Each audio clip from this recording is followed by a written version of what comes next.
Buenas tardes a todas y todos. ¿Me escuchan por ahí? Buenas tardes, Alan. Sí, sí se Sí. escucha. Fabuloso. Gracias por estar aquí. Qué emoción estar en este primer webinario de la semana con la intención de, pues, compartir un poco más de conocimiento específico, contenido de los temas que hemos venido trabajando en esta primera unidad: el suelo, las arbences, los insectos benéficos y aliados naturales, y la relación que estos tres componentes, que a nosotros nos gusta decirle la tríada virtuosa, guardan entre sí. Hay muchísimo, muchísimo que hablar sobre estos tres temas, que son solo algunos componentes del agroecosistema y todavía más de la relación que guardan. Pero bueno, escogimos tres presentaciones con el ánimo de, pues, adentrar un poco más en cierto conocimiento, y también desde diferentes perspectivas. Tenemos aquí a la doctora Soledad García, de la Unidad de Biotecnología Vegetal del CIATEG y colaboradora también en la NBCASA. Tenemos una compañera bióloga, pero con mucha experiencia como productora de semillas, huertera de corazón, Carla Arroyo, que estará mañana con nosotros, una buena amiga también. Y el jueves tendremos a nuestro compañero también Eric Vides, allá de COSUR, que ha trabajado muchos años el tema de abejas, pero no solo abejas, ecología de abejas, el tema de defensa del territorio ligado a las abejas, una plática que de hecho nos dio hace 2 años en el Pies Ágiles y que lo volvimos a invitar, por eso le habíamos puesto que regrese el compañero Eric.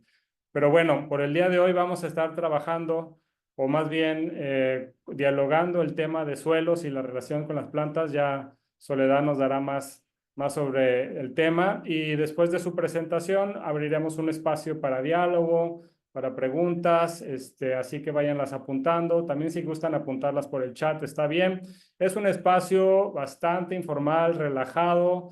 La idea es que conozcamos un poco del trabajo de Soledad, que nos comparta lo que ella ha estado, pues, investigando ya por varios años como investigadora por México, y luego abrir un espacio de diálogo en esta temática, que vamos a moderar aquí su servidor y Soledad, e igual algún otro facilitador de agroecología. Ahí veo a Manuel también. Bienvenido, Manuel.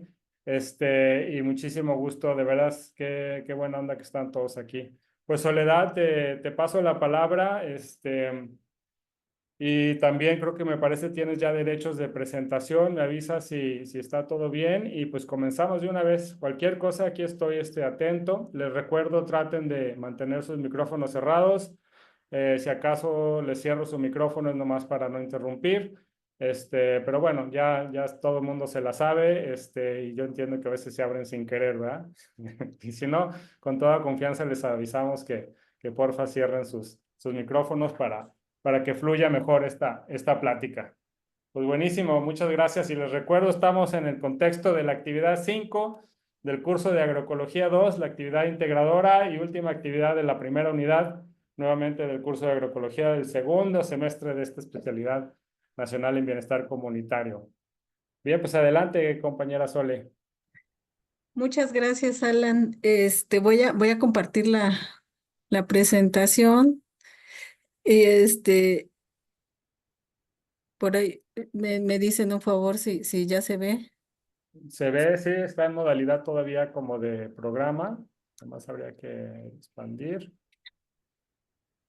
Ya lo hice grande. Ahí Sí, sí. está. ¿Sí? Perfecto. Bueno, Adelante. pues muchas gracias. Buenas tardes. Gracias por la invitación. Eh, es que ahorita que les comentaba Alan, que eh, eh, tiene que ver con lo que uno hace, o de lo que he hecho en Ciatec. Me viene a la mente que, no, bueno, sobre todo los compañeros que entramos como investigadores por México, que yo creo que es un común denominador, que uno viene con de alguna manera, como una especialidad, y uno termina haciendo de tantas cosas, y porque de repente el programa así lo hemos quizá adoptado. O sea, uno viene con una cosa y viene con un proyecto, que es el que nosotros, por el que venimos por parte de CONACYT a cada institución o a cada espacio, pero con el tiempo. vamos conociendo el trabajo de los demás, vamos colaborando y uno termina haciendo a veces de muchas cosas. Eso, por un lado, es muy enriquecedor, pero por el otro lado, de repente digo, ay, sí, sí era esto lo que estaba haciendo y esto viene a colación, les platico rápido. Antes de ser investigadora por México, pues hice una estancia postdoctoral en un centro de investigación del Politécnico, el Centro de Investigación en Biotecnología Aplicada, trabajando un poco con cultivo, in vitro. Antes de eso hice el doctorado en el Colegio de Posgraduados en el área de edafología. Entonces, eso debería de estar muy ligado, o sea, debería de estar obligado a saber este tema. Pero curiosamente, edafología en ese posgrado era obligatorio como unas 2 generaciones antes que la mía. Y era tan pesada la asignatura de edafología que muchos reprobaban. Y no sé ustedes o mis compañeros que también tuvieron doctorado, hubo un momento en que no podíamos reprobar una asignatura porque entonces nos quitaban la beca. Y reprobar una asignatura era menos de 8. O sea, no sé, yo supongo que todavía se mantiene, pero era en posgrado, para mantener la beca era mínimo 8. Pero en edafología, como materia obligatoria, era tan pesada que les digo, muchos reprobaban y terminaban quitándole las becas, terminaban quitando becas y eso pues ya desmotivaba a los estudiantes para seguir, porque pues ya sin beca ya es difícil mantenerte en el posgrado. Entonces, cuando yo llegué, había tantos mitos alrededor de la asignatura que como ya no era obligatoria, pues ya no la tomamos. Y entonces yo particularmente, o sea, de mi generación en adelante, ya eran muy pocos los que realmente tomaban la asignatura obligatoria. Y entonces, ahora que lo veo, digo, es que uno siempre se va como por lo más fácil y con el tiempo se da uno cuenta que lo más fácil no siempre es lo más conveniente, porque si tengo un doctorado en edafología, pues debería yo de tener muy claro ese asunto. La cosa es que les digo, un poco de compartirles de cómo uno a veces va librando ciertas cosas y con el tiempo se da uno cuenta que no fue tan bueno, una buena decisión porque lo pude haber aprendido con mis profesores. Y ahora, pues, cuando, pues les digo, ya siento que es un tema obligado por mi posgrado, pues ya lo tengo que revisar y atender por mi cuenta. Y digo, bueno, uno a veces solo se complica, la vida. Antes de hacer el posgrado, hice la maestría y el doctorado para variar en el mismo posgrado, pero dentro del área de edafología había diferentes áreas. Había física de suelos, química de suelos y había el área de nutrición vegetal. Entonces yo estuve en el área de nutrición vegetal. Entonces, por alguna razón les digo que ahora no sabría explicar cuál fue mi razonamiento de no tomar edafología, pero una de esas es porque porque lo mencionaban como una asignatura complicada, entonces le di la vuelta. Antes de eso, yo estudié en la Universidad Autónoma Chapingo, en el departamento de irrigación. Entonces, venía con una deficiencia en temas de plantas, de fisiología, porque la ingeniería en irrigación pues es más enfocada, justamente, es una parte ingenieril, veíamos estática, dinámica, resistencia de materiales, incluso concreto, diseño de obras hidráulicas, y diseño de obras hidráulicas uno, diseño de obras hidráulicas 2. Bueno, o sea, yo sí sentía que venía con dentro de todas mis deficiencias, cuando entré a la maestría en edafología y en nutrición vegetal, pues era que no sabía de plantas. Por allá en irrigación, en el primer semestre, creo que en el segundo de la carrera, llevamos una materia de fisiología vegetal o algo de plantas. La verdad es que yo ni recuerdo bien mi plan de estudio, pero unos, con el enfoque que le van dando a las carreras, pues era como una cuestión más ingenieril y parecería que pues uno no lo iba a necesitar. Y les digo, uno va tomando esas, y había optativas, recuerdo que había optativas, pero uno les va dando la vuelta. Y la vida siempre se encarga de que a eso que le damos la vuelta, pues nos vuelve a poner en ese punto.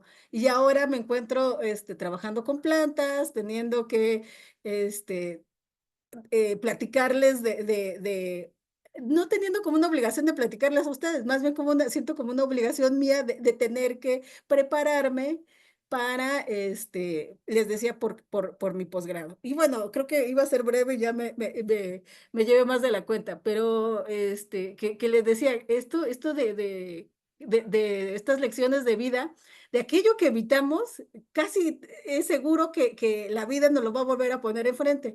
Entonces, si de una vez tienen algo que se les está complicando, igual y de una vez háganle frente porque les digo, la vida después se los va a volver a poner y ya con más años ya cuesta un poco más.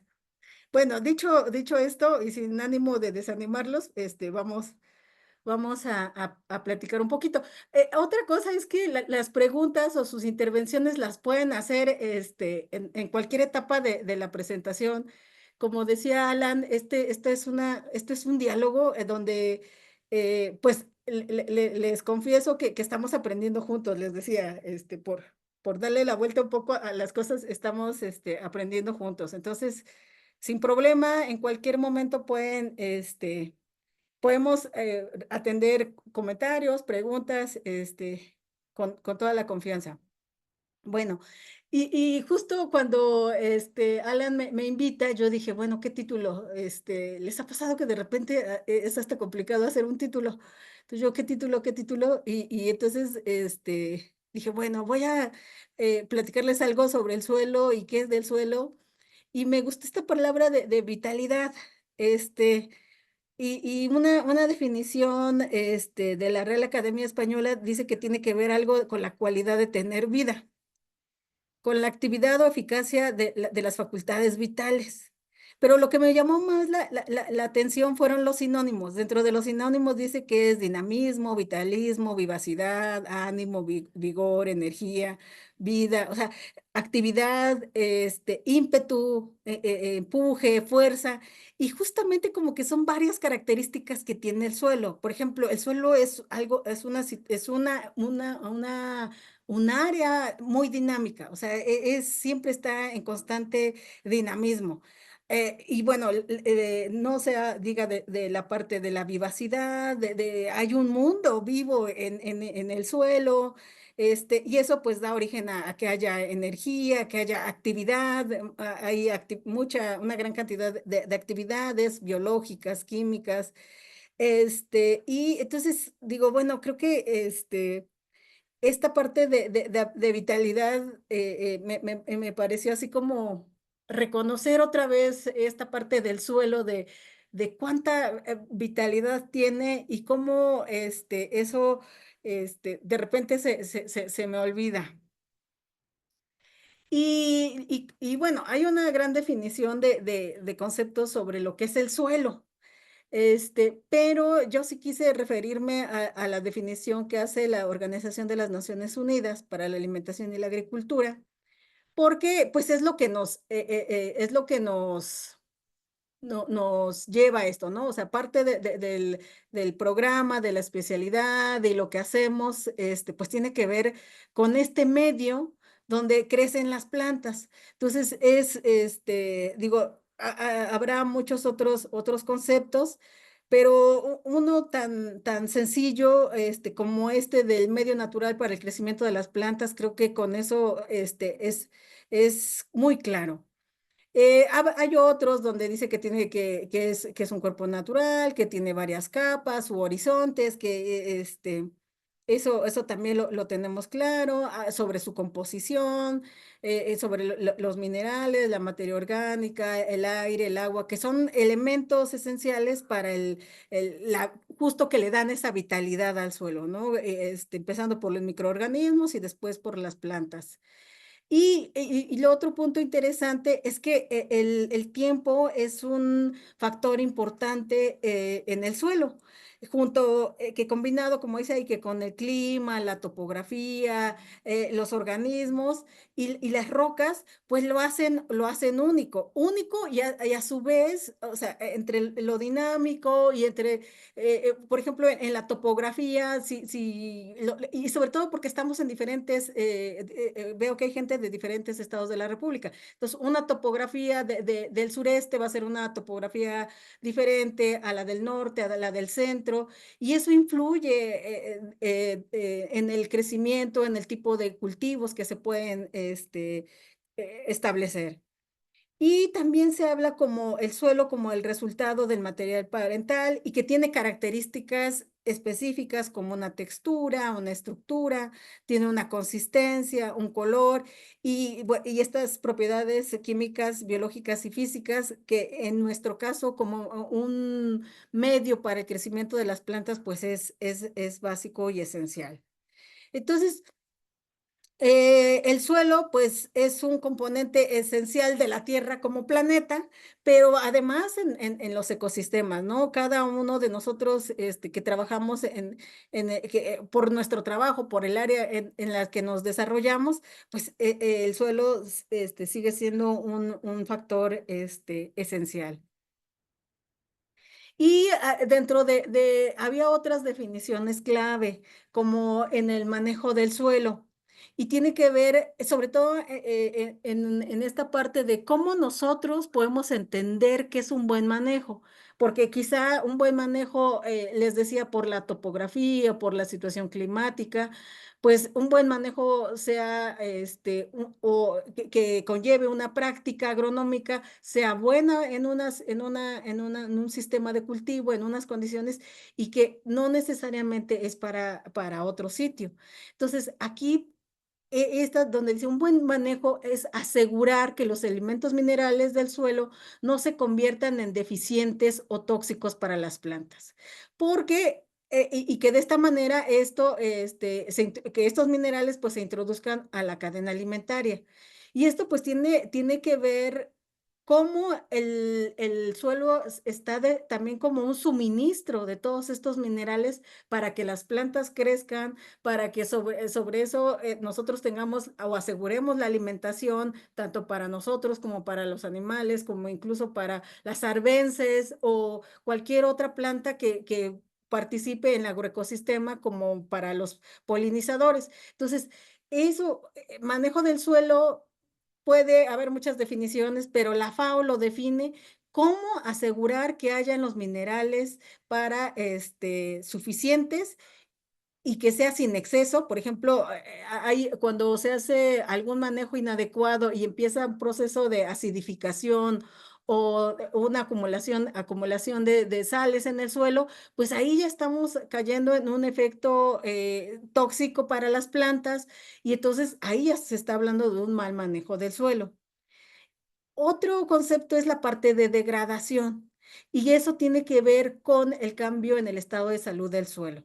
Entonces, o sea, y habría que ver cómo definimos esta parte de la salud. O sea, la salud tendría que ser como lo que nosotros asumimos como salud para nosotros, como personas, salud para las plantas. Entonces, tiene que ver más con un equilibrio entre, y que tiene que ver con el manejo, ¿no? De tener lo suficiente, sin exceso para mantener una buena salud. Entonces tiene que ver con eso. Y también hay otra parte de cómo podemos mejorar. Entonces, para dar este mejoramiento al suelo, pues dice que primero se tiene que dar prioridad a un apropiado, identificar esa problemática. ¿Cómo se da, cómo identificamos un suelo degradado, y después cómo hacemos para rehabilitarlo? Entonces, y seguramente en esta parte de mejoramiento y rehabilitación del suelo, nos viene a la mente cómo muchas de las prácticas agroecológicas que ustedes saben o que están viendo o que pueden influir o pueden ser aplicadas para mejorar el suelo. Y la biodiversidad. La biodiversidad se define como la variación en la vida en el suelo.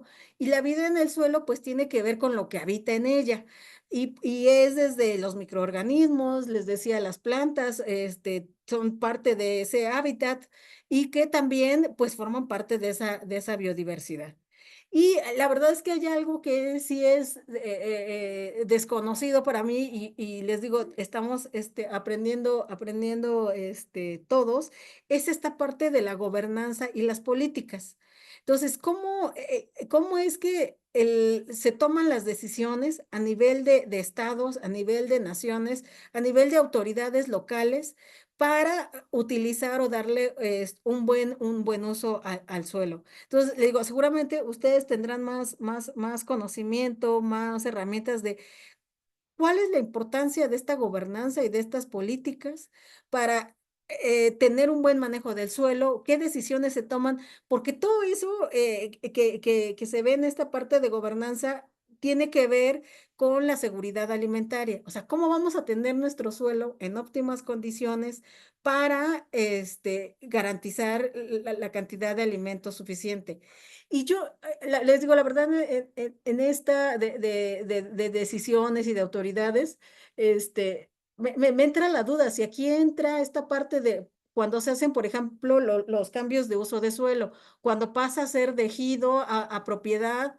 Y entonces ya hay un cambio de uso en el suelo y lo que antes eran suelos agrícolas, pues ahora ya hay unidades habitacionales, ya hay casas. Entonces, ¿cómo a nivel, y entonces se reduce ese espacio para la producción de alimentos? Y curiosamente, yo creo que todos nos ha pasado, hemos visto en nuestros lugares que justo esos sitios donde hay más, parece que el suelo es de mejor calidad, donde hay agua, donde se crecían mejor los cultivos, a las plantas, justamente esos son los puntos blancos donde llegan estas inmobiliarias enormes a hacer estas obras, estas construcciones, ¿no? Entonces, pues todo esto, pues viene afectar todo este sistema. Y bueno, lo otro es que dentro de esta gobernanza y dentro de estas políticas, una vez que se establecen estas unidades habitacionales, pues no solo reducen el espacio físico para producción de alimentos, sino además se vuelve hay un drenaje, hay acumulación de basura, o sea, hay toda y alguien tomó esa decisión, ¿no? De que si decidieron dar ese espacio o hacer ese uso, cambio de uso en el suelo para hacer unidades habitacionales, no se prevé, ¿no? ¿Dónde va a ir un drenaje? ¿De dónde van a tomar el agua? Y ahora, o sea, entonces se viene ahí, conlleva muchas otras cosas que definitivamente afectan o influyen negativamente en nuestra seguridad alimentaria. Y el otro que yo creo que ustedes, eso sí, ya les digo que estamos aprendiendo juntos, es esta parte del sistema agroecológico. Entonces, esta parte, les decía, disculpen mi falta de conocimiento y de preparación, les decía, si no sabía de edafología, además por orígenes de licenciatura, pues los sistemas agroecológicos tampoco era algo no, que aunque estudié en Chapingo, pues no está, no parecía, o no aparece en esos planes de estudio, ¿no? Donde podamos nosotros en irrigación, les decía, lo que vemos es cómo llevar el agua de un pozo, de una presa, de un río a la planta, pero cómo llevarla, o sea, no, o sea, la llevamos en canales, la llevamos en tubos, la llevamos, o sea, ¿cómo la llevamos? Sin saber de qué planta se trata, cómo la necesita. Entonces, como que hasta que uno sale y dice uno, híjole, sí, lo abordó uno, está abordado como de manera muy separada. Y yo espero que ya hayan cambiado los planes de estudio porque les decía, a mí me tocó esa parte donde teníamos obras hidráulicas uno, obras hidráulicas 2, obras hidráulicas 5. Y entonces nos ponían a diseñar que una presa, que un canal, y digo, ya fue bueno en su momento, pero ahora pues ya no hay tanta construcción de infraestructura hidráulica. No quiere decir que no se necesite, sino que más bien creo que podría hacerse más completa. Y entonces les digo, y en esa, Pues aquí en el doctorado donde, digo, perdón, en CIATEC, donde vengo a involucrarme más con esta parte de los sistemas agroecológicos. Y y cómo incluyen varios conceptos, ¿no? Y varios principios. Y cómo me cae el 20 de que no solo es producir alimentos, o sea, no, un sistema agroecológico toma en cuenta las cuestiones sociales, las cuestiones, esta parte les decía, donde un poco el equilibrio, donde el suelo, la planta, las personas, y ya se vuelve algo más como íntegro, ¿no? Incluso esta parte les decía, disculpe la falta de conocimiento, pero esta parte de la cuestión holística, es un concepto que también hace muy poco que la empecé a integrar, o sea, a mi entendimiento, y uno de alguna manera sí lo lleva a cabo, pero no le pone uno ese nombre. Y entonces, esta parte del enfoque holístico, donde les decía que es una cuestión integral y que es de las características de los sistemas agroecológicos, y donde habla de que en la flecha pueden ver que ahí intento poner las características, una que es algo simple, o sea, no es algo que sea complicado, es algo que todo el mundo entendamos, que todo el mundo podamos, comprender y en ese sentido, pues, generar acciones. Es un sistema adaptativo, es decir, que no es solo para una cosa o solo para la otra, sino que hay una flexibilidad para adaptarse a las condiciones ambientales y sociales. Es accesible, o sea, es decir, se puede aplicar o puede en cualquier tipo de sistema. Aquí hay un ejemplo de un predio o un animal, pero es un sistema donde puede integrarse fácilmente. Y bueno, y la otra es que la parte esta de permite tomar decisiones de manera simultánea, tanto de tipo, les decía, esta característica de los sistemas agroecológicos, donde se integra la parte social, la parte económica y la parte ambiental. Y aquí en esta parte encontré, por ejemplo, les decía, desde, desde, desde mi carrera, cómo de alguna manera hay unas características del sistema holístico y por ejemplo, cuando nosotros, como les decía, de llevar el agua de un punto, de un suministro a donde está la planta, necesitamos planificar, adaptar, monitorear y hacer. Entonces, y todo esto, o sea, no lo vemos nosotros en la carrera como algo holístico, como algo integral, como algo simple. O sea, no le damos ese nombre. Entonces, cuando nosotros les decía, queremos suministrar el agua, primero debemos de saber las dosis precisas para identificar qué volumen de riego necesitamos para cubrir una hectárea de X cultivo.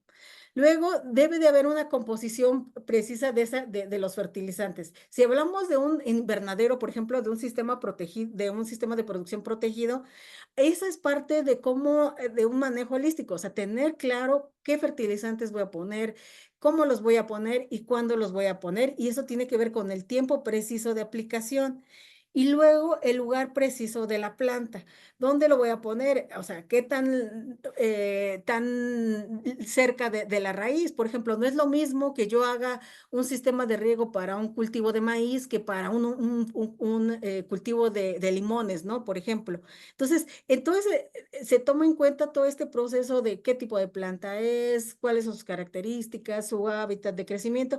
Y uno, les digo, y hasta que uno empieza a aterrizar estos conceptos, entonces digo, bueno, es que de alguna manera sí se hace. O sea, de manera en la parte ingenieril también se hacen enfoques holísticos tratando de seguir estas características, solo que no le podemos ese nombre. Y entonces, cuando uno trata de adaptar, entonces dice uno, bueno, sí es algo que lo he venido haciendo, que se puede hacer, pero solo que de repente es difícil de entender porque uno no va desmenuzando esa información.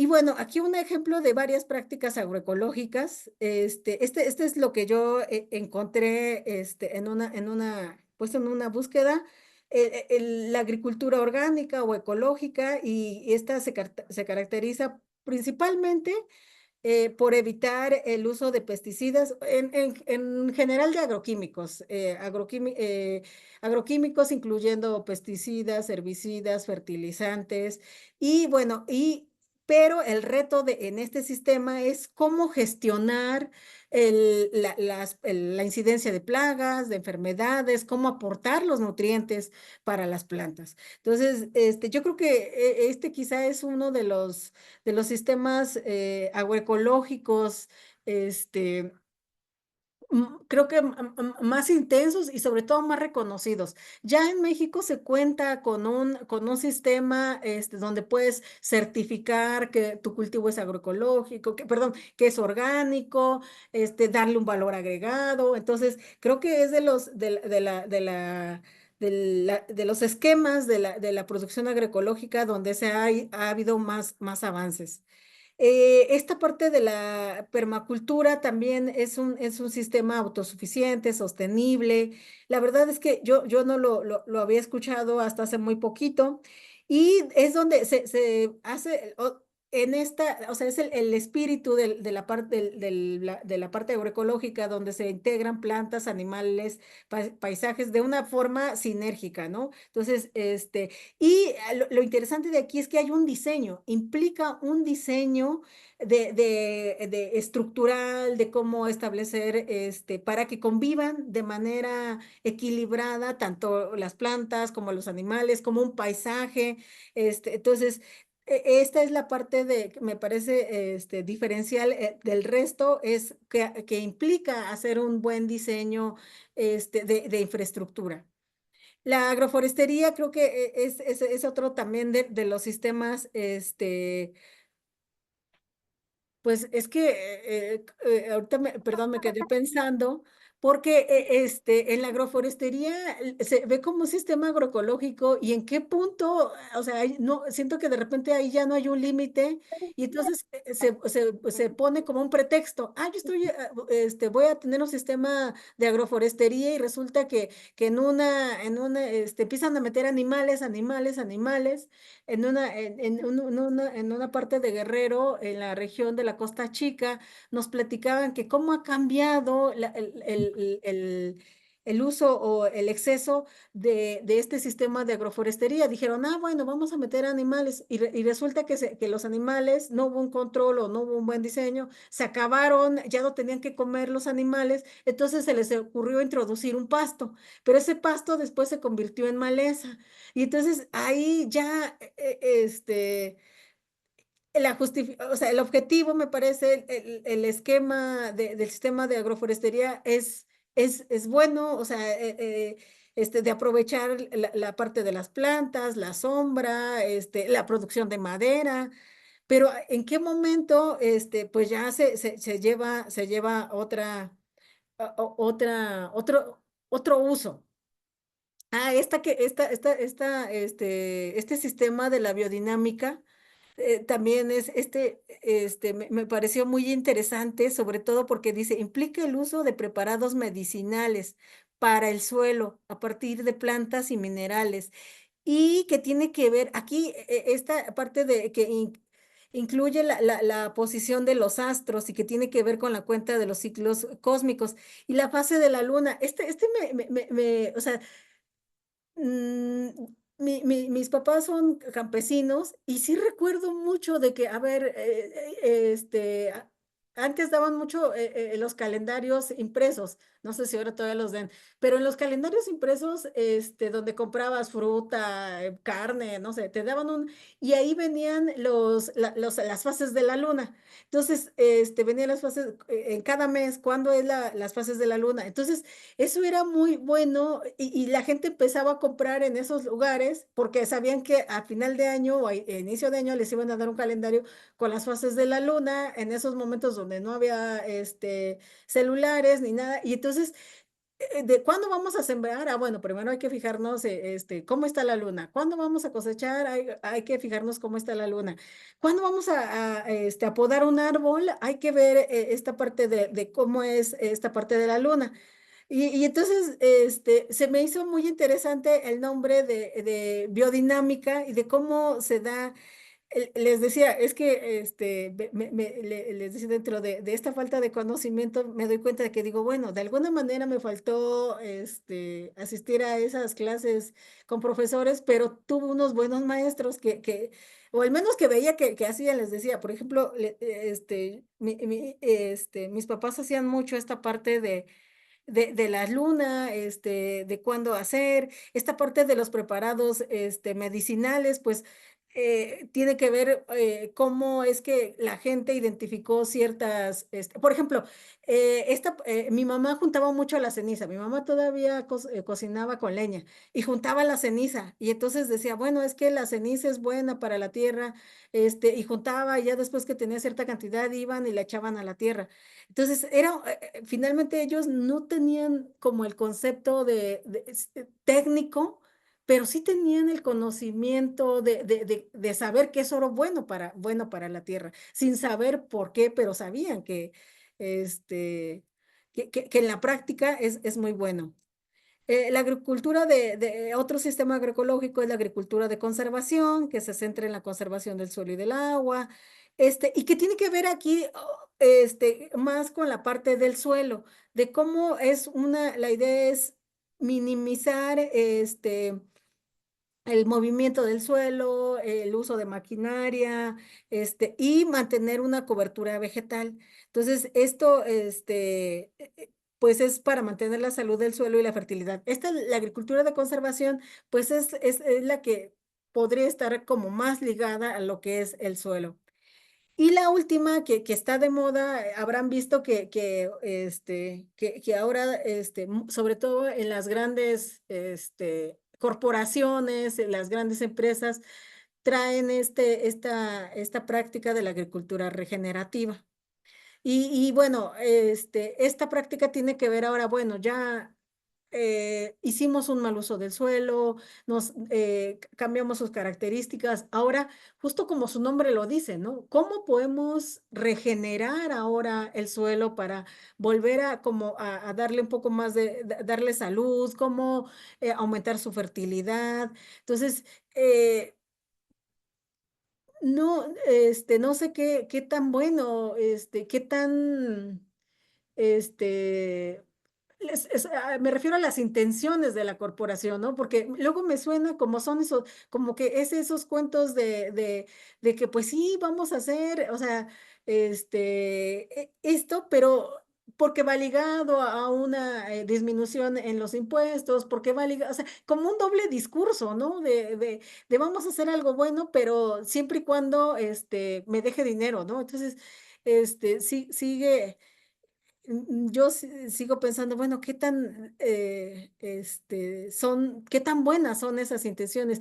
Está Coca-Cola, está Bimbo, está Bayer, o sea, ahora lo habrán visto que ya incluso hay paneles internacionales sobre esta parte de la agricultura regenerativa. Y habría que ver si en esta parte, o sea, de regenerar el suelo, también se está tomando en cuenta la parte social, o sea, debería de hacerlo, ¿no? Pero yo he visto más que hablan sobre las prácticas que sobre un discurso integral. O sea, aquí sí me gustaría dar, Alan, si lo permites, unos minutitos como para ver dialogar en este punto de sobre las prácticas agroecológicas, si conocen otras, cómo han visto estas en sus territorios, qué opinan de esta tendencia de este discurso, les digo que está, o sea, abran el periódico y van a encontrar ahí noticias sobre la agricultura regenerativa, no sé si se pudiera dar un espacio aquí para dialogar.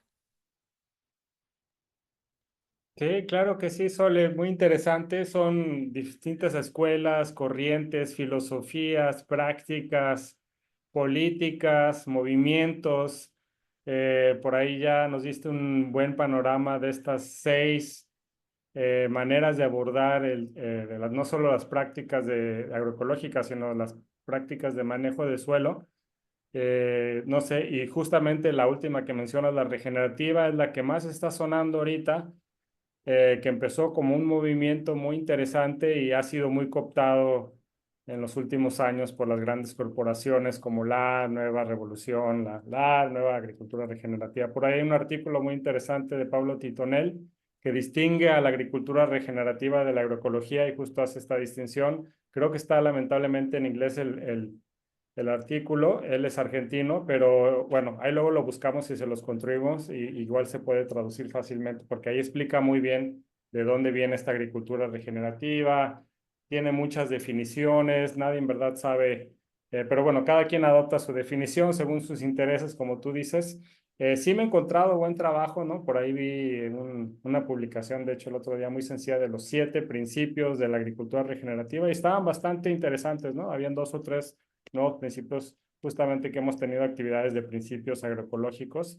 Se me hizo bastante razonable lo que proponían. Pero, en fin, no sé si algún compañero o compañera le gustaría comentarnos sobre esto, si tienen experiencia en alguno de estos 6 perspectivas o enfoques, o acercamientos, prácticas, o si tiene dudas de otro, adelante. Pueden levantar la mano si gustan o simplemente pedir la palabra con su voz.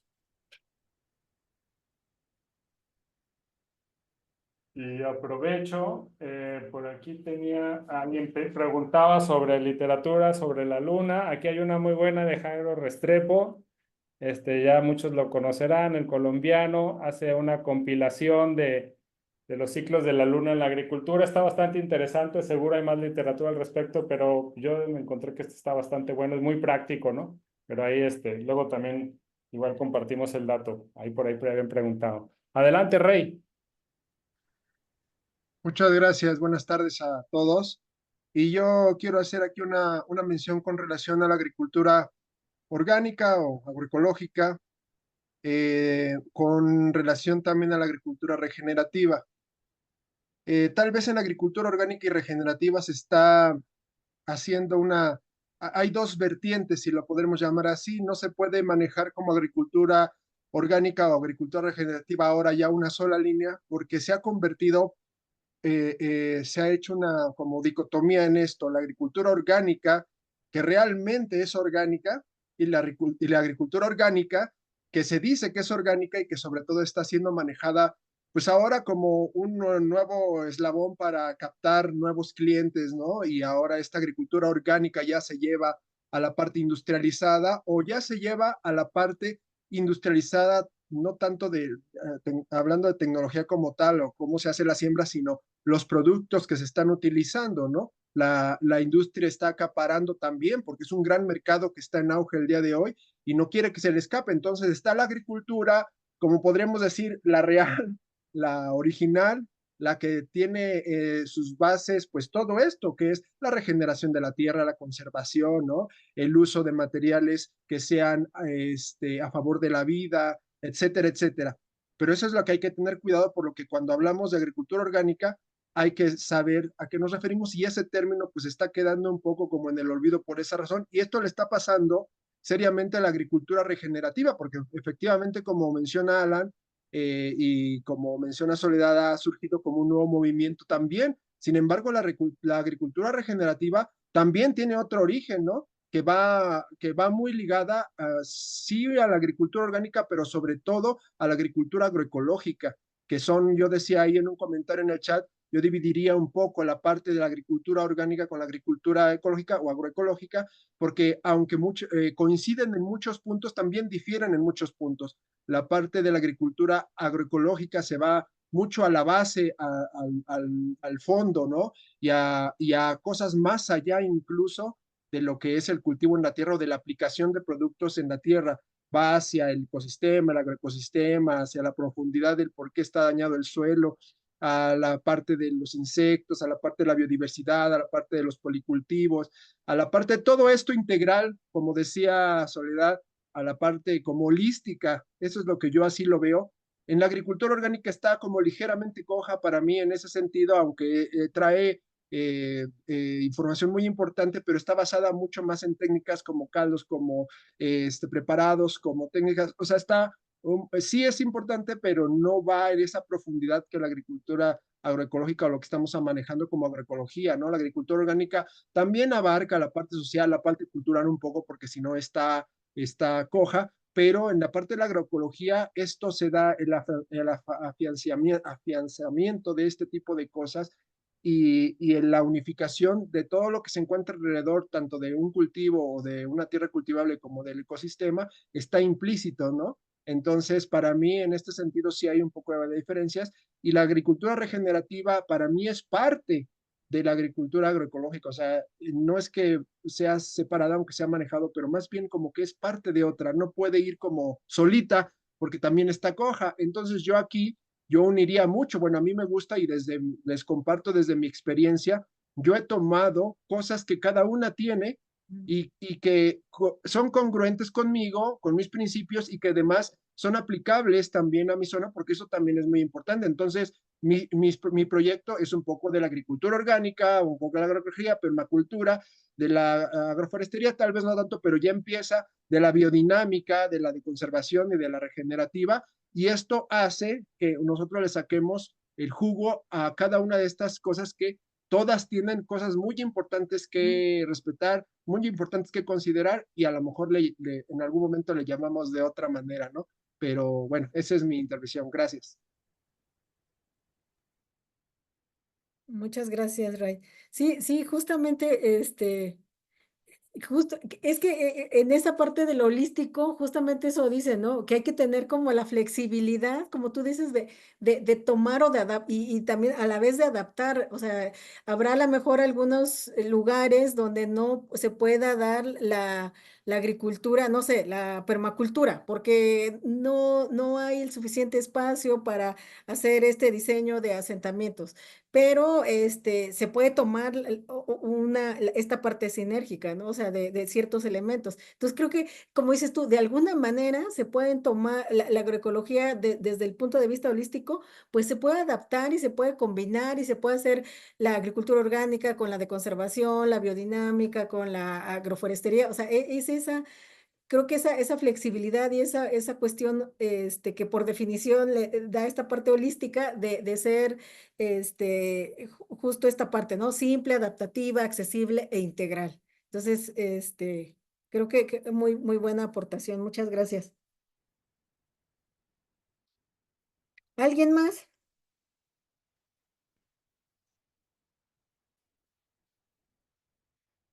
No sé, Alan, si haya algún comentario en los mensajes y si no, avanzamos. Sí, avanzamos. De hecho, me gusta este último comentario de Matías. Dice, todo lo que está ahí definido se llama agricultura tradicional por donde lo vea, ¿no? Entonces está como la agricultura tradicional sigue siendo quizá lo original, lo más rescatable de todas y que ahí todas tienen algún elemento o mucho de la agricultura tradicional y eso es algo también que, bueno, esperemos que no sea la nueva palabra en boga y que también empiece a ser cooptado, no me sorprendería, pero es un comentario muy, muy atinado, me parece. Pero continúale, Sole. Aquí Muchas los gracias. comentarios van más o menos. He compartido ahí un par de referencias sobre esta literatura que pedían de la Luna. Hay una buena comparación entre agroecología, perdón, y agricultura regenerativa desde Las Cañadas, allá en Huatusco, un referente de agroecología un artículo, un libro que no lo he leído, pero por el título se ve interesante del IPES Food, sobre no todo lo que reluce, que también hace un poco de advertencia de tener cuidado con estas modas de la agricultura regenerativa, la que ha sido cooptada. Como dijo Ray, hay también una muy original y muy valiosa, pero también ha sido cooptada por muchas empresas, incluso aquí en México. Y bueno, ahí seguimos compartiendo algo de literatura sin endosarla, pero sí para que la revisen y tengan ahí un poco de fuentes para quien le interese eso. Adelante, compañero. Sí, muchas gracias. Y aquí nada más voy a, esta parte de por qué es tan importante la luna, porque sí, efectivamente, el movimiento del agua se rige con las fases, con la luna. Entonces, por eso es tan tan importante, tiene que ver con una cuestión física y dinámica, de ahí del movimiento del agua, en función de los ciclos lunares. Bueno, y aquí un poquito, déjenme retomar, voy a tratar de no ser tan tardada en esta parte de los elementos esenciales para la planta. Este, y bueno, porque independientemente de qué sistema agroecológico tengamos, o sea, sea orgánico, sea regenerativo, sea, independientemente, nosotros necesitamos asegurar que suministrarle a la planta de estos 17 elementos esenciales. Ya sea que se lo agregamos con enmiendas, ya sea que se, o sea, de la manera que ustedes gusten y manden, nosotros tenemos que proporcionarle al suelo y luego para que lo pueda tomar la planta, o lo podemos hacer también en menor medida con la parte foliar, pero les digo, independientemente del sistema de producción que tengamos cuando se trate de plantas, tenemos que agregárselo. Estos nutrientes esenciales están definidos por la cantidad que requiere la planta para completar su ciclo de vida o para dar frutos, semillas o lo que no consumimos. De esta manera se dividen en dos grandes grupos, macro y micronutrientes. Les decía por la cantidad, el elemento mayoritario por excelencia es el nitrógeno, porque se requiere en mayores cantidades y por lo tanto es el que limita el crecimiento. Entonces, a la fecha, se sabe que hay 17 elementos esenciales. El último en agregarse fue el níquel. Eh, y se sabe y les decía, estos son elementos esenciales para la planta y muchos de ellos, como lo pueden ver en la imagen, son aportados, son aportados por el suelo, o sea, el suelo puede aportar muchos otros, pero hay algunos otros que no son, que pueden provenir de otros lados, ¿no? Y las dos fuentes principales de donde provienen estos elementos son del agua y del oxígeno, perdón, del agua y del CO2. Entonces, entonces, este número que ven acá en la figura, más la molécula del agua y la molécula del CO2, pues son esos 17 elementos que tenemos que asegurar que la planta tenga. Les decía, independientemente de cuál es el sistema de producción. ¿Y cómo se llegó a esta conclusión de por qué eran elementos esenciales? O sea, por qué no, cómo dijeron, ah, pues este sí es esencial, este no es? O sea, de tantos elementos que tiene la tabla periódica, que no me acuerdo cuántos son, si tienen ahí, se acuerdan, y quieren mencionarlo, pero de todos esos elementos de la tabla periódica, o sea, ¿cómo dijeron, ah, estos 17 son los que necesitan las plantas? Entonces, estos experimentos pues no son nuevos. Ahí, ay, mire, así el último les decía que se agregó fue el níquel en 1987. El último fue el cloro, el penúltimo fue el cloro. Este, ay, ya así, discúlpenme con los años. Bueno, y alguien definió, o sea, vamos a poner las reglas de cuál es esencial y cuál no es esencial. Y dentro de esto se les llamó criterios de esencialidad. Entonces dijeron, ah, bueno, a ver, la planta, este elemento debe ser, para que sea esencial, es que si yo le quito nitrógeno a la planta, pues cumple o no cumple su ciclo de vida. Ah, no, pues no lo cumple. Ah, entonces sí es esencial. El segundo es que debe de tener una función y que esta no debe ser sustituida por otro. Entonces, a ver, por ejemplo, le pongo azufre. O más bien, le quito azufre y le pongo algún otro. Por ejemplo, el selenio y el azufre tienen características físico-químicas similares, son del mismo grupo. Ah, le voy a quitar el azufre y le voy a poner selenio. No, pues no completó su ciclo de vida. Ah, entonces el azufre sí es esencial porque lo reemplazamos y no completó. Y el tercer criterio es que el elemento debe participar directamente en el metabolismo de planta, es decir, no está de adorno, o sea, tiene que tener alguna función. Habrá que ver cuál, pero debe de tener una función. Entonces, de esta manera se establecieron estos criterios. ¿Cómo se llegó para para hacer para generar estos criterios? Hay algo que se le llama la ley del mínimo o el principio del barril de Living. Y entonces aquí lo que él hizo fue decir, bueno, les decía esto que al principio, voy a quitar el nitrógeno y voy a ver cómo crece o sea, crece o no crece la planta. Acuérdense aquí que aquí cuando hablamos de completar su ciclo de vida es desde que germina, crece, tiene flores y tiene frutos o semillas. Si puede, si a lo mejor germina y a lo mejor si le quito el nitrógeno germina, sí, pero ahí se queda, ya no crece más, entonces no está cumpliendo ese ciclo de vida. O a lo mejor le quito el potasio y entonces el potasio la deja crecer, incluso tiene flores, pero esas flores no cuajan o esas flores no dan, se caen, o sea, ya no tiene frutos, entonces no está cumpliendo su ciclo de vida. Entonces, el ciclo de vida es que es este que biológico que nosotros, bueno, que todos los seres vivos tienen de ya para nosotros es obligatorio, pero para las plantitas sí, de nacer, crecer y reproducirse, ¿no? Entonces, ahí las plantas, esto se le denomina como que están cumpliendo su ciclo de vida hasta que tienen semillas y entonces aseguran que va a haber una siguiente generación. Entonces, ahí es donde decimos, y les digo, y entonces fue quitando un elemento, bueno, pues a esta le voy a quitar este cobre. Y resulta que no completó su ciclo de vida. Y a esta, le voy a quitar, la voy a poner a crecer sin boro. Y resulta que tampoco completó su ciclo de vida. Entonces, esta fue la forma en la que han hecho todo este tipo de trabajos y decir, ¿es o no es esencial para las plantas?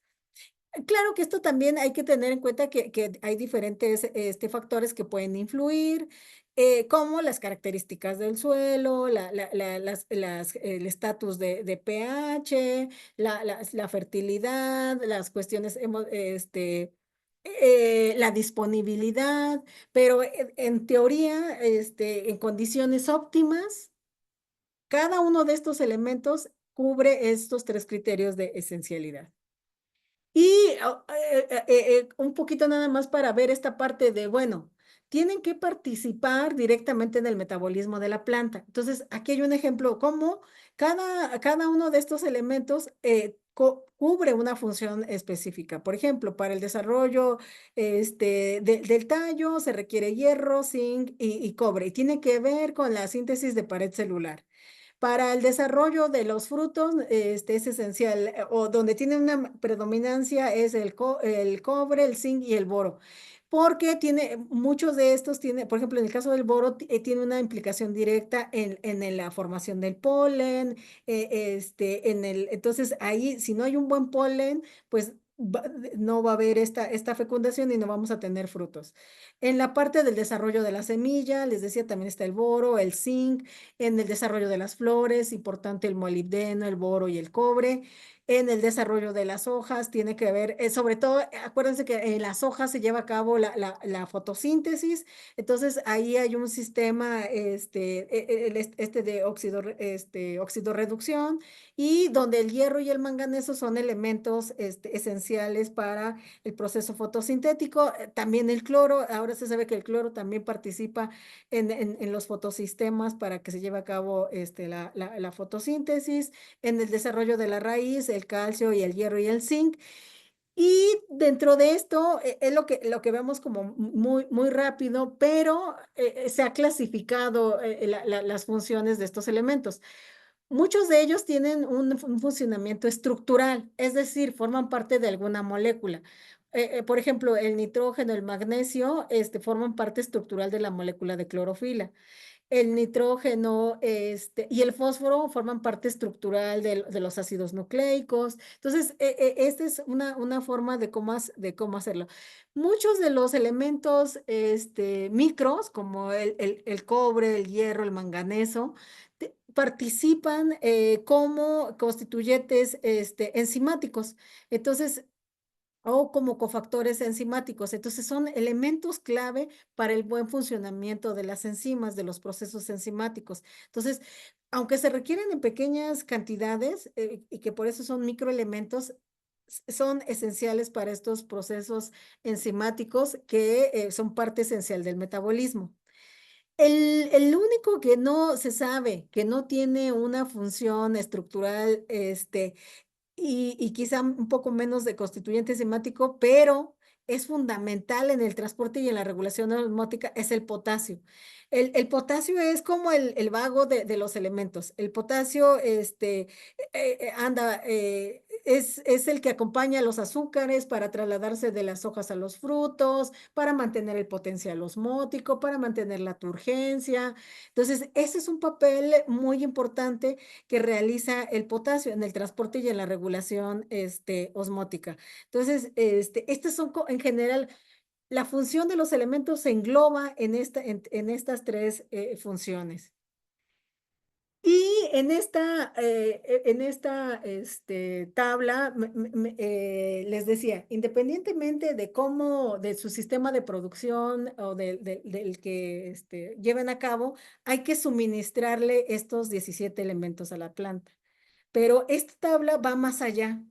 Esta tabla nos dice que es la forma como las plantas absorben a los iones. Uno puede agregarle cantidades de materia orgánica a la planta, pero si no lleva ese proceso de mineralización hasta que el nitrógeno hasta que el nitrógeno esté en forma de nitrato o de amonio, no va a ser absorbido por la planta. Entonces, nosotros podemos echar cantidad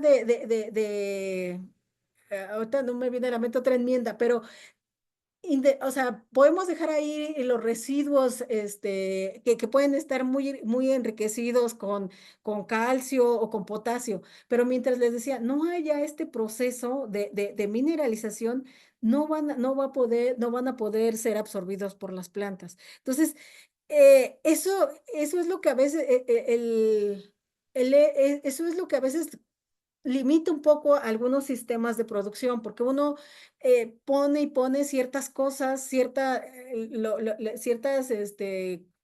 enmiendas enriquecidas con minerales, pero si los minerales no están disponibles, no están en su forma iónica, si el fosfato no está en esta forma, como en fosfato o fosfato de hidrógeno, la planta no lo va a tomar. Entonces puede ser que haya mucho fosfato, pero esté como fosfato de calcio.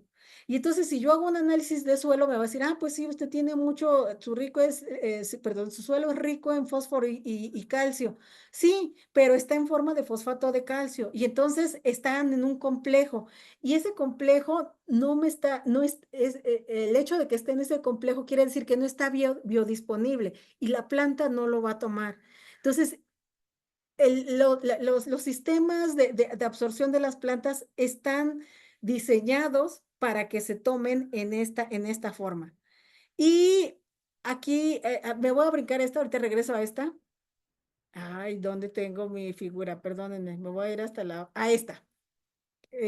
Ya me doy cuenta, perdón, que está un poco desordenado. Bueno, lo que quiero mostrarles que en esta diapositiva, perdón, que vean lo complejo que es el sistema de absorción. O sea, el sistema de absorción de las plantas, de las raíces, que es el primordial, que sí pueden ser, muchos elementos pueden ser absorbidos por la raíz, pero primordialmente la absorción de las plantas es a través de la raíz. Y a través de la raíz, les digo, tienen un sistema complejo de proteínas que pueden ser proteínas transportadoras, de tipo, o sea, de verdad, hay un gran, toda un área que se dedica a estudiar justamente, por ejemplo, un solo transportador, cómo entra el potasio a la célula. Y pueden llevarse toda su vida estudiando esas proteínas que permiten el paso del potasio, que permiten el paso del nitrato. Entonces, es muy complejo y es una regulación multifactorial.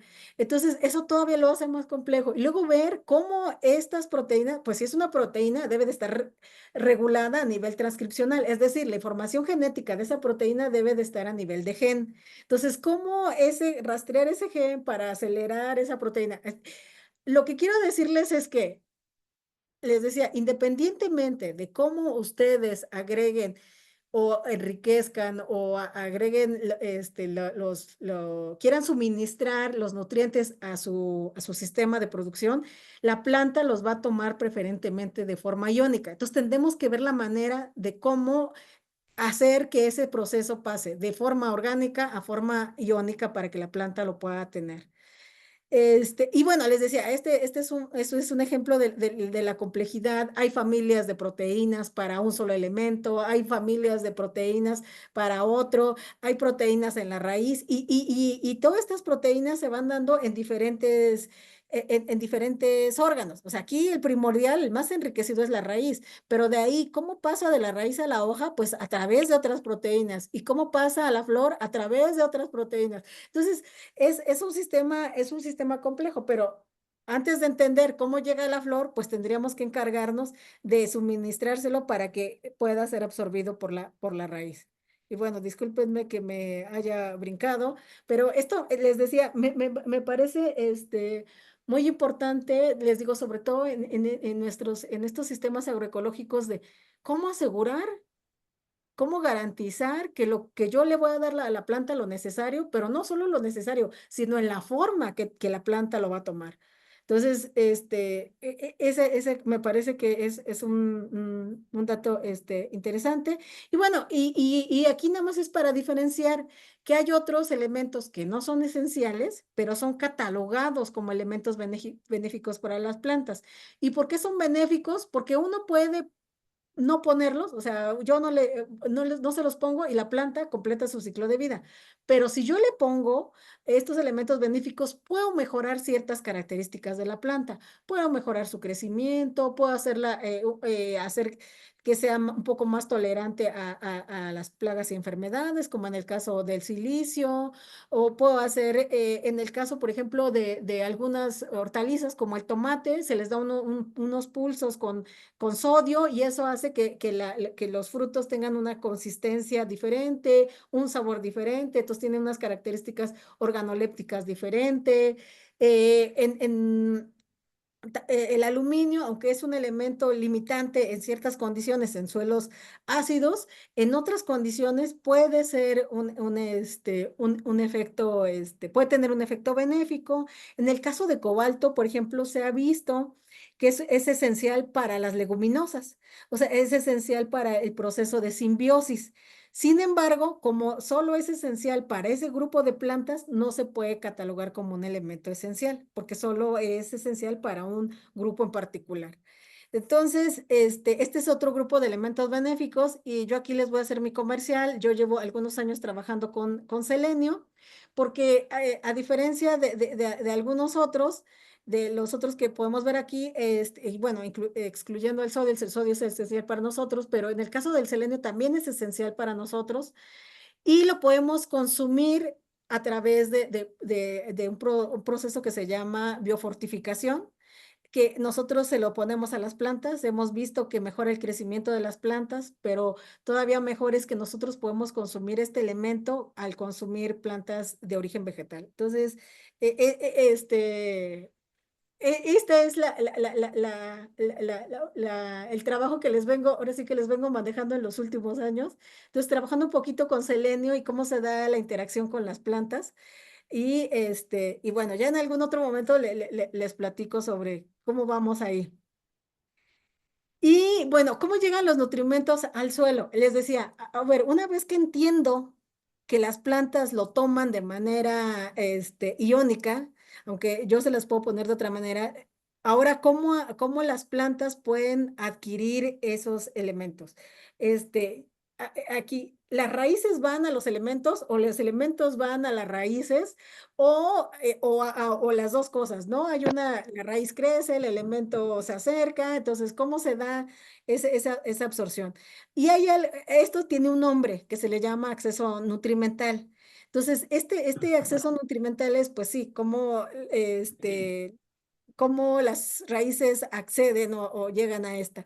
Y para esto se ha visto que hay tres sistemas. Uno que es el flujo de masas, donde Ahí el agua es el portador, es el que lleva los elementos hacia la raíz. Hay tiene que haber una solución del suelo y entonces por un gradiente ahí es donde se da este movimiento de flujos de masas o intercepción que les decía, ahí está el ion en algún punto y lo que crece es la raíz. Entonces ese crecimiento natural de la raíz se llama intercepción y ahí encuentra a ese mineral.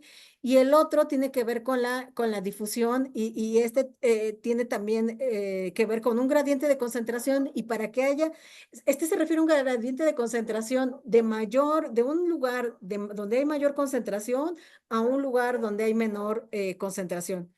Y en este punto de acceso nutrimental, pues hay dos conceptos importantes que tienen que ver con el rizoplano. ¿Qué es el rizoplano? Es esta superficie inmediata a la raíz que pueden ver aquí en la figurita, es esta superficie, todo lo que rodea la raíz. Y la otra es la rizósfera, que es el volumen del suelo que rodea al rizoplano.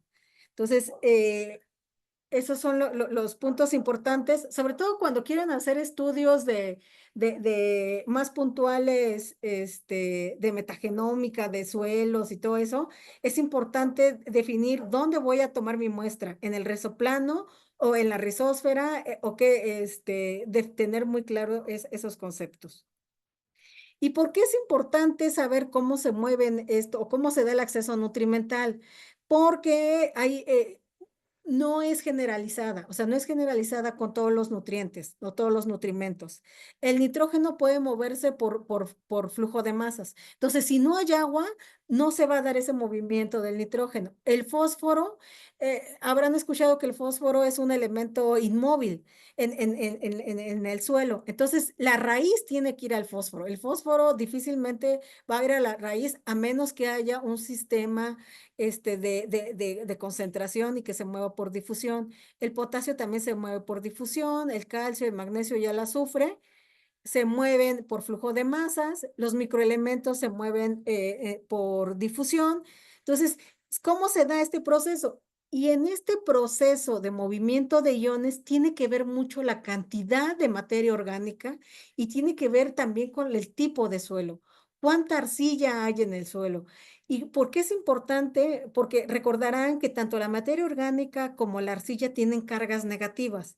Y se darán cuenta que aquí en el cuadrito donde veíamos, la mayoría de los elementos esenciales para las plantas tienen cargas positivas. Entonces, esa es una característica importante para la retención de nutrientes en el suelo, que haya una buena cantidad de materia orgánica y que haya arcillas. Yo tengo una pregunta, Sol, rápido. Adelante. La diferencia entre el flujo de masa y la difusión, o sea, el flujo sería que hay una corriente de agua y la difusión es que simplemente los elementos se mueven solitos con sus propios movimientos atómicos, ¿o cuál es la diferencia? La diferencia es que en el flujo de masas, o sea, mientras haya agua, los elementos ahora sí que se van a dejar ir por ese movimiento del agua. O sea, ahí no, y cuando hablamos de difusión tiene que haber un gradiente de concentración. Ok, Se refiere debe de haber un gradiente. Si no hay un gradiente de concentración, aunque haya agua, no se van a mover esos elementos. he entendido, sí. ¿Sí? Gracias. De nada. Interesante. Aquí entonces el componente agua esencial, Fundamental. ¿no? Para que se fluyan los elementos, ¿no?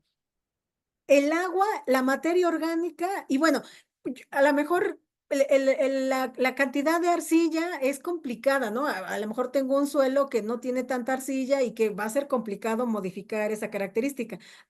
Bueno, no, mi suelo no tiene tanto contenido de arcilla, pero entonces ahí es donde justamente mis prácticas de suelo la idea es enriquecer con materia orgánica, porque la materia orgánica puede cumplir esa función de la arcilla porque tiene esa característica de tener carga negativa. Entonces, es tanto el agua como esta parte de la materia orgánica. Y bueno, aquí una vez, les decía un poquito para ver cómo se da este proceso de absorción. Entonces, una vez que las plantas ya llegaron aquí a la orilla, pegadito a la raíz, no quiere decir que ya los iones fueron absorbidos. O sea, ahí ya se dio, las raíces ya tienen acceso a esos elementos porque ya están muy cerquita. Pero, ¿cómo se da este proceso de absorción? Para que se dé el proceso de absorción de iones, estos tienen que atravesar alguna membrana. Y esta vía puede ser atravesando las primeras membranas de la epidermis, o pueden irse por los espacios apoplásticos y atravesar la membrana hasta los haces vasculares.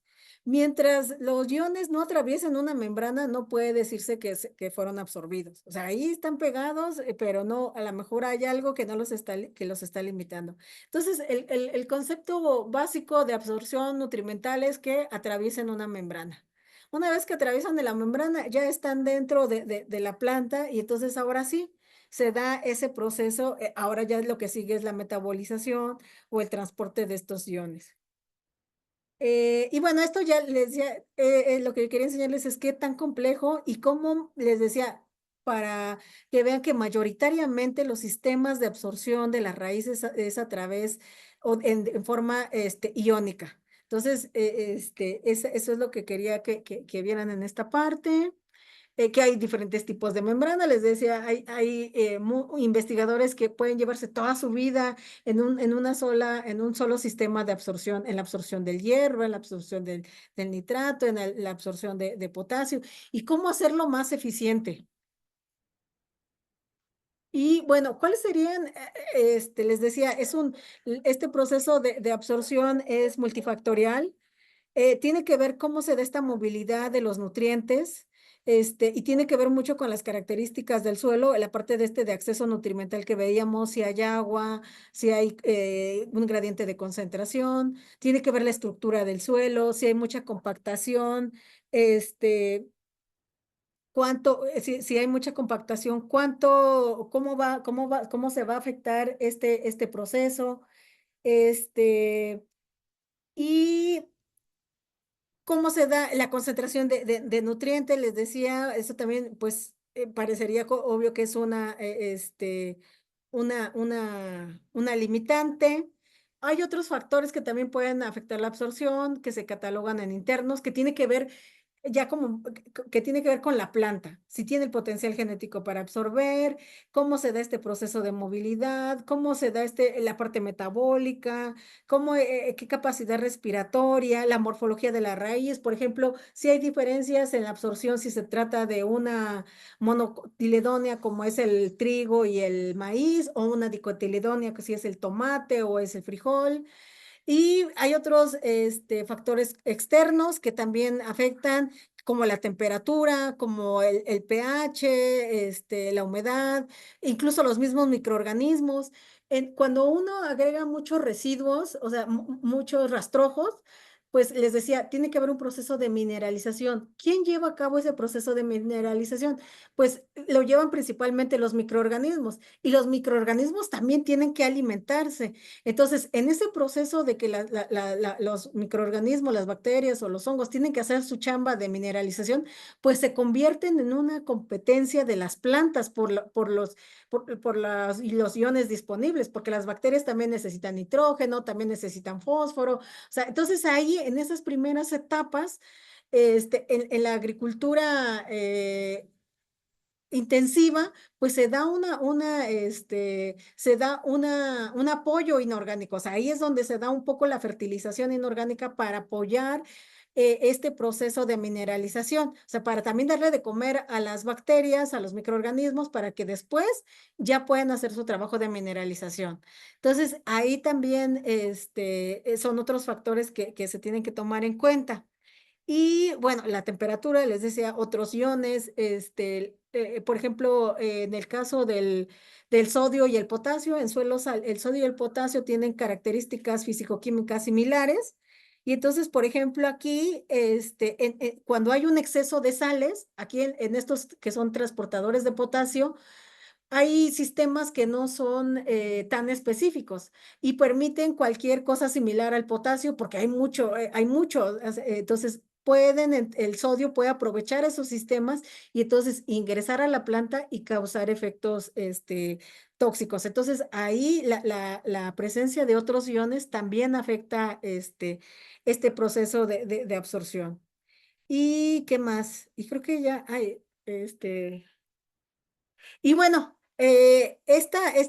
lo que sigue es un poquito ya lo que les he venido platicando de cómo esta parte de como que, por eso puse desglosado este cuadrito, porque más adelante pensaba, como platicarles un poco más a profundidad, pero esta parte del pH, de los microorganismos, y cómo es importante la aireación. En el caso de la aireación, pues considerar que no solo es importante la aireación para las raíces, sino también para los microorganismos. Le decía, y en ese proceso, cómo dar esa condición para que se lleve a cabo esta convivencia, este equilibrio entre las plantas, la absorción de las plantas y también los microorganismos. ¿Cómo se da? Y porque después llega un momento, como en el caso de las leguminosas, donde ya hay una interacción, ya hay una convivencia. Y igual que al principio puede ser como de requerir más energía, más para hacer esa interacción, pero una vez que se lleva a cabo, ya es un ganar-ganar para ambos sistemas. Qué Y bueno, interesante, Sole. Te iba sí, a comentar, quizá para empezar a cerrar y dar un espacio último de diálogo, porque creo que nos podemos ir mucho tiempo, que está súper interesante todo. Pero por aquí leo en el chat, estuvimos hablando de materia orgánica, claro, de minerales, pero queda la parte como de la microbiología, ¿no?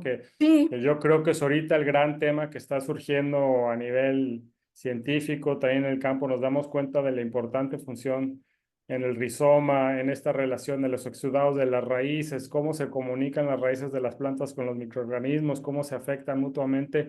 No sé si ese es algo que tenías ahí un poquito preparado o no, si quieres cerrar con eso o algo que nos comentes incluso de lo que hacen tú o tus compañeros ahí en CEATEG al respecto, porque sí sé que hay mucha investigación ahorita en ese tema. sí, sí, fíjate que, déjame ver, sí, sí tiene que ver, en esta parte, microorganismos en el suelo. Este, sí, sí, como bien dices, una o sea, es que siempre o sea, que de alguna manera, uno, cuando entras al sistema de producción, sabes que hay una interacción, o sea, y los mismos campesinos, los mismos agricultores saben que hay algo, que hay microorganismos en el suelo, identifican ellos dónde crecen mejor las plantas y tratan de darle explicación y mucho tiene que ver con la presencia de microorganismos. ¿Cómo dices tú? ¿Qué es lo más actual que se está dando a nivel de microorganismos de suelo? Tiene que ver con esta parte de los estudios, metagenómicos. Y en esta parte de los estudios metagenómicos se ha podido ver, por ejemplo, aquí, cómo se da esa diversidad de microorganismos en los monocultivos. O sea, cómo se da este proceso se sabe que en un monocultivo hay una reducción en la diversidad de microorganismos benéficos y hay un mayor crecimiento de microorganismos patógenos, o sea, invasivos. Entonces, de alguna manera, cuando pasamos de la agricultura, alguien decía de la agricultura tradicional y pasamos a la agricultura intensiva, y la agricultura intensiva lo que hizo fue, pues, promover la parte del monocultivo. Entonces, ahora, ¿cómo regresamos? O sea, ¿cómo hacemos ahora esta reconversión, ¿no? De decirle al productor que tiene un monocultivo, de decirle, oye, ¿sabes qué? Es que si tú haces si tú dejas este sistema de monocultivo, vas a tener mejores condiciones. Entonces, ¿cómo se hace? Pues mostrándole a nivel de números, ¿no? Mira, es que si tú tienes este sistema, vas empobreciendo tu suelo, porque se reduce la diversidad de microorganismos, como dices tú, esa interacción y viene, o sea, ¿por qué venimos de esta parte de por qué es importante decirles cómo se absorben? Porque alguien tiene que mineralizar, les digo. ¿Y quién lo hace? Pues los microorganismos. Y desde ahí es el primer beneficio que tenemos de ellos. Y luego, ¿cómo? Les decía, pues los microorganismos tienen que cumplir un ciclo, tienen que crecer también. muchos de los minerales también los obtienen de suelo, pero también muchas cuestiones orgánicas, ácidos orgánicos, aminoácidos, proteínas, también las toman de esos exudados que bien comentaba Alan. Entonces, les decía, ¿qué es lo último que vemos? Es primero es demostrar a nivel de datos cómo se da esa diversidad y cuál es la ventaja de tener un cultivo intercalado que de tener un cultivo, de tener un monocultivo. Y les digo, esto ha venido a dar mucha luz, estos estudios metagenómicos, donde se puede ver a nivel de familias, a nivel de microorganismos, de tipo, y entonces ya uno a nivel de abundancia, de diversidad, y aquí se puede ver que cuando hay esta diversidad en cultivos intercalados, pues al tener una leguminosa con otro tipo de planta, pues se enriquece, se va enriqueciendo el suelo. Y eso tiene que ver, pues, les decía, cómo se da esta interacción de las leguminosas con las rizobacterias o con otro tipo de bacterias. Se ha visto, por ejemplo, se creía que solo las rizobacterias hacían la fijación del nitrógeno, formando nódulos, pero ahora se sabe que hay muchas otras familias de bacterias que no forman nódulos, pero que también llevan a cabo la fijación del nitrógeno. Y les decía, para que lleven a cabo esa parte de la fijación del nitrógeno, pues también necesitan alimentarse y entonces va dando esta comunicación de exudados orgánicos, les decía, de aminoácidos, de metabolitos secundarios. Los metabolitos secundarios no solo son para interactuar de forma positiva, sino que las raíces también es una forma de control de cómo controlar las poblaciones. Y entonces, a lo mejor el maíz no produce esos metabolitos secundarios, pero una leguminosa sí. Entonces, ahí se da de manera natural, se va dando este control de patógenos. Entonces, esto es lo que, como, que les traía. Hay, como dice Alan, hay muchos ensayos. Este es un artículo del 2022, donde les digo que a nivel de estudios metagenómicos se vio la abundancia, se vio el tipo, se vio como cuando es en un monocultivo, lo que más abundan son microorganismos patógenos, como en este caso Fusarium. Y a diferencia de cuando les decía, un intercalamiento de cultivos, se favorece el crecimiento y la diversidad, pero de microorganismos benéficos. Y aquí es un ejemplo de cómo van haciendo, les digo, de cómo se va haciendo este proceso de dónde cobra importancia identificar si tomo mi muestreo de la rizósfera, de la endósfera, del suelo, de cómo aquí la parte de la metagenómica que tiene que ver con la secuenciación, esta parte del manejo de datos, la identificación, les digo, a nivel de especie, a nivel de familias, de género, y eso me permite después hacer, perdón, lo que ya hacemos nosotros, por ejemplo, en biotecnología vegetal, ya es esta parte de cultivo in vitro, de cómo identificar enemigos naturales de estos patógenos que provienen del mismo suelo. Y bueno, esto es lo que quisiera cerrar ya con esta parte donde les decía que esto es lo que se está llevando a través de estudios del microbioma y que hay muchas más herramientas para hacer este tipo de investigaciones y de estudio. Y otro punto importante aquí ya nada más, perdón, lo último, es de Dale, dale. los dineros. A ver, todo esto muy bonito, la secuenciación muy bonito. ¿Y quién paga eso? ¿Y cuánto cuesta eso? Entonces, habría que ver también ahí esa parte de los dineros, ¿no? La secuenciación, por ejemplo, cada vez se ha hecho más barata, pero sigue siendo un costo elevado. Hay que capacitarse para el análisis de la secuenciación de los metagenomas. Hay muchachos de doctorado que se llevan 4 años haciendo un análisis metagenómico. Entonces, son muchas cosas que están muy interesantes, que se está formando personal muy especializado y que el campo sigue siendo, perdón, el suelo y esa combinación de plantas, pues sigue siendo un recurso para obtener compuestos, les decía, enemigos naturales para hacer el control de estas enfermedades. Entonces, con esto termino, Alan. Buenísimo, Sole. La verdad, sí, da para hacer varias sesiones, podríamos clavarnos en cada tema. Ahí me gustó mucho el comentario, me parece que fue de Lourdes, que te agradece mucho todo lo que sabes y sabes a pesar de que dices que no. Son muchos años acumulados de estudio. Una perspectiva me gusta mucho desde pues biotecnológica, ¿no? De lo que tú trabajas.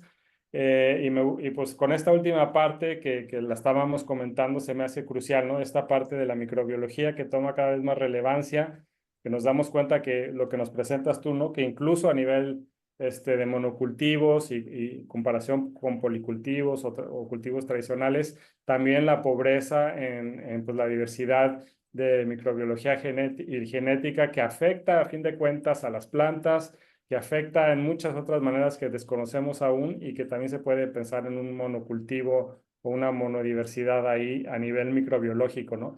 A mí se me hace interesantísimo el tema. Vi una plática hace poco justo en el CIATEC por ejemplo, que pueden hacer plantas cempasúchiles resistentes a la sequía, inoculándoles bacterias que vienen de plantas de ambientes áridos, por ejemplo, las inducen para que formen esta relación con las plantas. Eso se me hace impresionante. Es un poquito lo que hacemos cuando hacemos estos violes con microorganismos de montaña, ¿no? Que estamos tratando de encontrar un consorcio de microorganismos que favorezcan a nuestras plantas. Esto de los exudados, la comunicación, muchos microorganismos que le dan, como quien dice, vitaminas y nutrientes especiales, coenzimas a las plantas para que crezcan fuertes, se defiendan contra otros patógenos. Se me hace impresionante y viceversa la planta y sus exudados que también promueven ciertos tipos de microorganismos. La parte que ni siquiera tocamos de las asociaciones con los hongos, ¿no? Que son también muy conocidas. Ahí se me fue la palabra, no los rizomas, pero ¿cómo se llaman? Alguien que me acuerde. Micorrizas. Risas. Gracias, Ray, gracias, Manuel. También otro tema, por ahí en Ciatega había alguien que también que me estaba comentando que la verdad es que hay muchas asociaciones micorrízicas y a veces tenemos que seleccionar la que mejor favorece al cultivo que queremos. En fin, temas súper interesantes. Aquí nos diste un muy buen panorama de todo lo que se puede trabajar desde la agricultura, digamos, un acercamiento convencional con la parte de química, de nutrición, la importancia del agua, de la materia orgánica, el rol de la arcilla también pues como almacén o esponja de estos nutrientes positivos porque tiene su carga negativa, lo mismo con la materia orgánica. La importancia de estar pues regresándole a los cultivos y a la tierra lo que estamos extrayendo, ¿no? Justo acabo de ver una de estas publicaciones así rápidas en redes sociales otra vez menciono a las cañadas, que hacen un cálculo, ¿no? Según su cultivo, saben que la fruta del café se extrae tanto de molibdeno, tanto de nitrógeno, y entonces hacen sus bioles específicamente para poder reemplazar lo que cosecharon, ¿no? El suelo tampoco es una fuente infinita de compuestos y nutrimentos, entonces hay que también, pues sí, de una manera quizá un modelo muy mecánico, apenas estamos descubriendo otros modelos, pero pues bueno, hay muchísimo de qué hablar y te agradezco muchísimo tu plática y también es un poquito una introducción aquí a los estudiantes, ya, a ver si te empiezan a buscar, pero estoy seguro que Soledad es compañera ahí en Zapopan y también si necesita alguien trabajar un tema más específico, Soledad, claro que puede guiarnos, apoyar, hacer pláticas más específicas. Bueno, ya te estoy aquí poniendo, Sí, sí, sí, comprometiendo, ¿va? adelante. Pero por lo que veo y tu pasión al tema y tu manera de explicar las cosas, yo creo que sí te gustaría. No sé si tenemos espacio, quizá un par de preguntitas. Nos fuimos con el tiempo, ya es de noche, pero bueno, ya es de tardecito. No sé, Soledad, también si tú tienes más tiempo, sé que también Sí, tienes familia y adelante. otros. Pero si alguien tiene una pregunta, un par de preguntas concretas, con toda confianza, aquí si quieres leer el chat, Soledad, están muchos agradecimientos también, tu tiempo para compartirnos. Este, Gracias también, Ray, aquí con tus comentarios, alguno que vi para mí ahorita. Y pues no sé, alguien con toda confianza o si nomás quiere expresar lo que se quedó esta sesión, decirle algo a Soledad. En fin, ha sido una plática bastante interesante y bueno, a mí me con muchas más ganas de aprender otras cosas, pero Sí, por ahí mencionan si se pueden compartir las ponencias, bueno, las diapositivas, me imagino que sí. Ahí, Sí, si alguien tiene o gusta un poco de apoyo con la traducción del inglés, porque algunas de esas imágenes son de artículos publicados en inglés, con gusto también los podemos traducir. Pero bueno, creo que las imágenes también valen muchísimo, ¿no? Todas estas que estás compartiendo. ¿Alguien que guste decir algo con toda confianza? Puede levantar la mano o así prender su cámara y hacerle así, ya los estoy viendo todos más o menos. Este, muchas gracias, muchas gracias. Súper chévere el trabajo de Soledad. Gracias por compartirnos, muchas gracias. Eh, bueno, espero que, parece que se está en la parte de agradecimientos. Espero que esto les deje más dudas que respuestas, que sigamos indagando, que es justo lo que se trata de esta comunidad de aprendizaje. Esta es otra comunidad de aprendizaje que tenemos aquí y ahorita incluimos pues a la pericia en suelos y en el trabajo más, otra vez, desde una perspectiva muy científica, muy interesante que nos comparte la doctora Soledad. Sí. Se está grabando la sesión y luego la compartiremos en el canal ahí de la NBC ASA con mucho gusto. Ahorita la tienen ahí, bueno, tiene que pasar por el CETEC, me la tienen que pasar, la subimos al canal y claro que sí les avisamos pronto. ¿Gustas decir unos comentarios de cierre, Sole?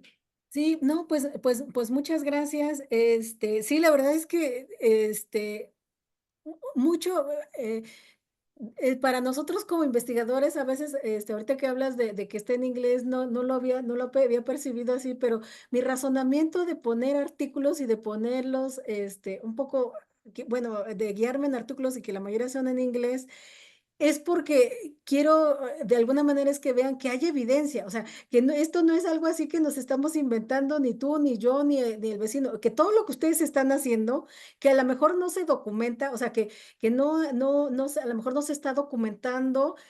Sí hay un respaldo científico para todo eso. O sea, eso es o sea, que alguien, por ejemplo, que le vayamos a decir a decirle a alguien que cambie de monocultivo a otro sistema de producción, decirle, es que no lo estoy diciendo yo, mira, hay una comunidad, hay una serie de estudios que me están diciendo, que te están diciendo cómo está la diversidad de microorganismos, qué ventajas vas a tener si modificas tu sistema de producción. Entonces es ir como así como que con los elementos y no nada más que crea que es un invento, ¿no? Sino es como, lo veo como desde un respaldo. Ahora que me dices lo del inglés, sí, sí, no, lo pensé de esa manera.